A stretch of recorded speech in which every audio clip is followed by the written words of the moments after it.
Realty Rant is for informational and entertainment purposes only. Opinions are those of the speakers. No person, company, or entity is being singled out or accused. Hosts and affiliates are not responsible for actions based on this content. Hey, I'm Vincent Arcuri. Welcome to another episode of Realty Rant. Today, we're going to talk about some of the games real estate agents are playing with consumers that are costing you a fortune. Once again, buckle that seatbelt extra tight because I'm going to ruffle more feathers today. This is the Realty Rant with Vincent Arcuri. No fluff, no sugarcoating, no holding back. After decades in real estate, Vincent has seen it all. Tune in as he cuts through the noise to share the trends, tactics, and truths you won't hear anywhere else. The show starts now. Well, here we go. People are always just assuming that everybody's doing the right thing by them. And, I get attacked a lot by my fellow agents for coming right out and being totally transparent about what's happening in the real estate industry. A couple years ago, the whole industry was sued by the Department of Justice came after the real estate industry for some issues, and there was a $500 million settlement. So to pretend that everything is being done above board all the time, that's not in the best interest of the consumers. Somebody's got to call this shit out to the consumers and tell people what's happening. So let me talk to y'all. Let me give you some real talk here about what's happening in the real estate industry. Many times consumers are interviewing multiple agents and they let the agents know that they're competing with other agents. And agents do a couple of things in this situation. If they don't have a really good marketing plan, or they're a less experienced agent, or they've got a real poor track record of selling, the first thing that they want to do is they want to try to buy the listing. And what that's in the real estate industry, buying the listing means if your home is worth $500,000, this agent might suggest a listing price of $540,000 or $550,000, whereas the other agents that are coming in at around market value to give you the best chance to sell.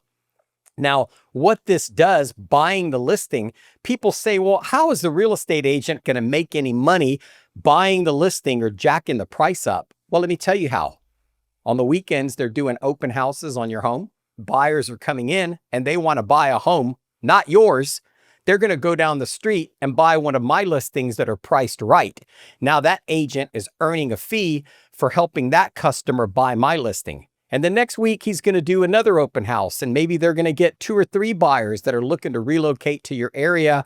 And you know what? They're going to run the numbers and see that your home is overpriced, but that agent will take them on as a client, and they're using your home as the bait to bring in the customers so they could sell them other houses that are priced right. So that's one issue that consumers, I think they make a mistake not looking at the actual numbers. And you should list with an agent that gives you a justifiable, clearly understood market analysis, and understand that marketing is the driving force in getting homes sold in this market today. And what I mean by that is tactic number 2 that they come in with is, hey, I'm going to do it at a less commission than what my competitors are charging. Now, that's a touchy subject. Whoa, here's everybody. The lawyers are all sharpening their pencils on what Vince is going to say next.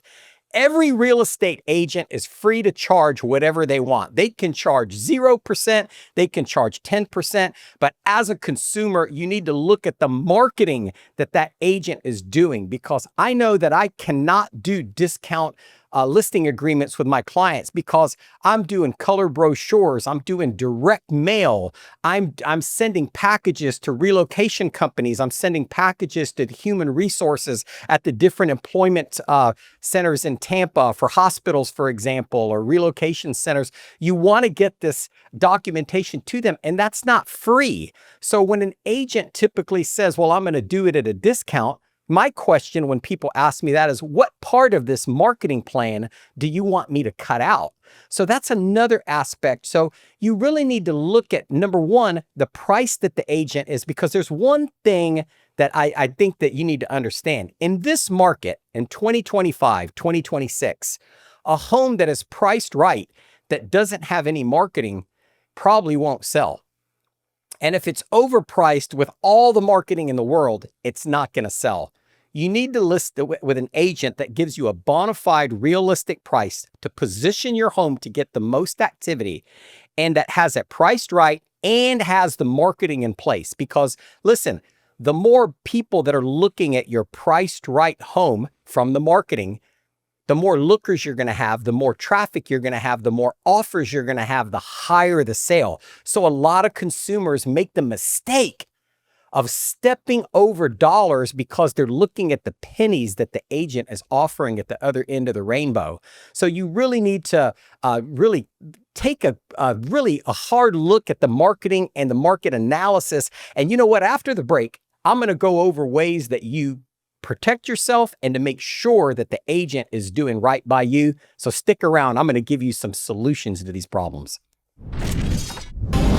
This episode of the Realty Rant is brought to you by TampaPad.com, your one-stop resource for all your real estate needs.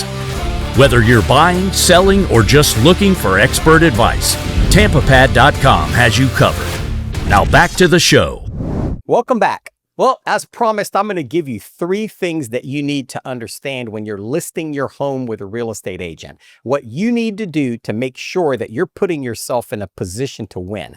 Number 1, make sure that the agent prepares a justifiable, clear to understand market analysis on how they came up with that price, where you as the consumer yourself can look at it and be in agreement with the agent, because it is so simple to understand the numbers and you understand that the real estate agent is shooting straight. Number 2, you want to ask them about the marketing of your home and provide you with recent samples of what they've done with other properties, and be specific and ask, where are these marketing materials going to, and make sure they're just not posting it on Facebook and keeping their fingers crossed and hoping that it sells.